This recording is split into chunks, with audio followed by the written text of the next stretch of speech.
नमस्कार, मेरा नाम यशवंत साहू और आप देखना शुरू कर चुके हैं भिलाई टाइम्स। और आज जो कहानी मैं बताने वाला हूँ वो कहानी एक पत्रकार की है। युवा पत्रकार इशिका शर्मा जांजगीर की रहने वाली थी, जो वो हमारे बीच नहीं रही। उसके दो लोगों ने हत्या कर दी। एक का नाम है रोहन पांडू और दूसरा जो है राजेंद्र सूर्या। रोहन पांडू पिछले 6 सालों से इशिका के घर में आना जाना था उसका। एक कहा जा रहा है कि उसके पिता का जो है दोस्त कर्मचारी भी था, वो माफ़ कीजिएगा कर्मचारी था। इशिका के जो पिता हैं वो भी पेशे से पत्रकार हैं। इनका एक यूट्यूब चैनल है।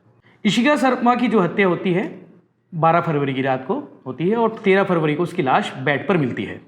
गला दबाकर उसकी हत्या कर दी जाती है। सवाल यह है कि अब हत्या क्यों की जाती है? उसी के घर में आने वाले लड़का जो है पांडू वो क्यों वारदात को अंजाम देता है? तो उसके पीछे एक कहानी सामने आई है। चूंकि आज जांजगीर एसपी विजय अग्रवाल इस मामले का पूरे मामले का खुलासा करते हुए प्रेस कॉन्फ्रेंस किया उन्होंने। और जो प्रेस कॉन्फ्रेंस में जो उन्होंने बताया है वो जो ये है कि लड़का जो है रोहन पांडू वो एक तरफा मोहब्बत करता था इशिका से, क्रश कह सकते हैं, क्योंकि इशिका की ओर से कोई रिस्पॉन्डिंग नहीं था। इशिका कभी उससे प्रेम के चक्कर में झांसे में नहीं आई। लेकिन रोहन पांडू एक तरफा मोहब्बत करता था, उसके यहाँ काम करता था। काम में मतलब हो सकता है मीडिया लाइन के जो अन्य काम है उसमें भी वो उसका काम करता था। और राजेंद्र सूर्या उसका दोस्त है रोहन का। हत्या वाले दिन रोहन ने राजेंद्र को 200 रुपये देकर बुलाया था कि हम एक हत्या करेंगे, तुमको सिर्फ पैर दबाना है, बाकी काम मैं करूँगा। तो रोहन ने इशिका का पैर दबाया और पांडू जो है, जो उसके घर में आना जाना रहता था, उसने गला दबाकर उसकी हत्या कर दी। फिर से वही सवाल कि आखिर हत्या क्यों की? पिछले 5-6 दिन पहले इशिका किसी से चैट में बात कर रही थी व्हाट्सएप में। तो उस चीज़ को रोहन ने देख लिया था।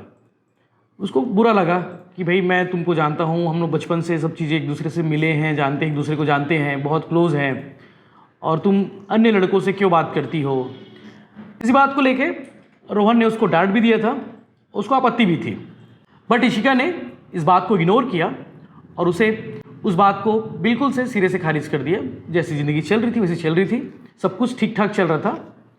12 फरवरी की रात को रोहन पांडू और उसका साथी जो है राजेंद्र सूर्या होटल से खाना लेके जांजगीर जाते हैं इशिका के घर। चूँकि इशिका के माता पिता जो है गोपाल शर्मा उनके पिता हैं और उसकी माता जो है, दोनों कोरबा अपने रिश्तेदार के यहाँ घर से निकल जाते हैं। घर में सिर्फ इशिका और उसका छोटा भाई दोनों पहुंचते हैं। हाथ में खाने का बैग रहता है, अंदर जाते हैं। लेकिन रोहन और राजेंद्र के पास एक नींद की गोली होती है। नींद की गोली चूँकि पिसी हुई रहती है, जिसको खाने में मिला देते हैं। और खाने में मिलाने के बाद जो इशिका का भाई है उसे खिला देते हैं, बेहोश हो जाता है। फिर दूसरे कमरे में इशिका रहती है, वो किसी से फ़ोन पर बात करती रहती है। चूँकि रात का समय होता है और फ़ोन पर इस बात को लेकर फिर से पांडू जो है आपत्ति करता है कि तुम किससे बात कर रही हो इतनी रात को। क्योंकि आए दिन इससे पहले भी वो देख चुका होता है कि अक्सर इशिका जो है बातें करती रहती है। तो इस बात से इशिका की बातचीत करने से पांडू को आपत्ति थी। पांडू ने बताया कि वो उसका क्रश थी वो लगातार इस बात को लेके वो बताया भी है उसने मीडिया में कि वो उससे प्यार करता था। लेकिन इशिका की ओर से कोई आंसर नहीं था, इशिका की ओर से कोई रिस्पॉन्स नहीं था। तो एक तरफा प्यार, इसलिए मैंने कहा कि एक तरफा प्यार का जो अंत होता है वो बुरा होता है।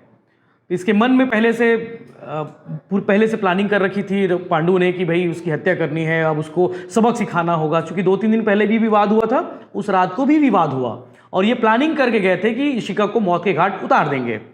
रात को पहुंच गए, इशिका के भाई को खाना खिला दिया, खाने के साथ में नींद की गोली भी खिला दिए, जिससे वो सो गया। और रात में मौके का फ़ायदा उठाकर इशिका को रूम पे ले गए।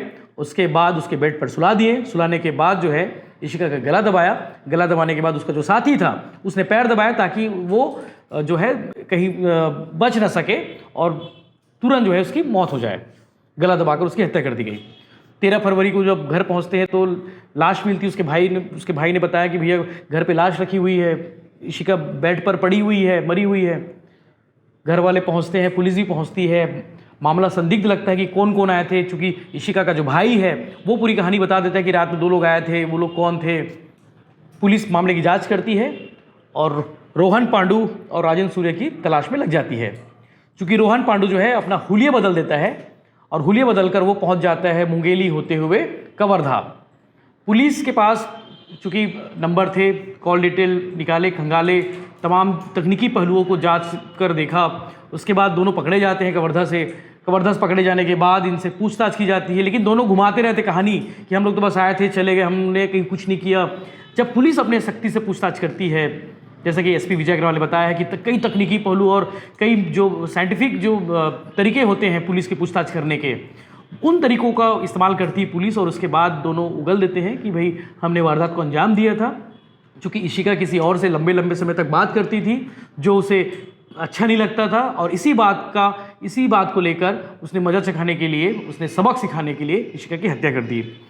चूँकि इशिका पेशे से पत्रकार थी, पिता भी पत्रकार हैं, और इशिका को अक्सर जो है ग्राउंड रिपोर्ट में देखा गया है कि वो अक्सर सवाल पूछती थी कि इसका नाम क्या है। जनरल नॉलेज से रिलेटेड जो खबरें करती थी वो अक्सर जो है इशिका करती थी।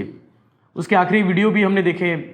तो इशिका जो है एक क्रश का शिकार हो गई, एक तरफा प्यार का शिकार हो गई, जो लड़का रोहन पांडु करता था।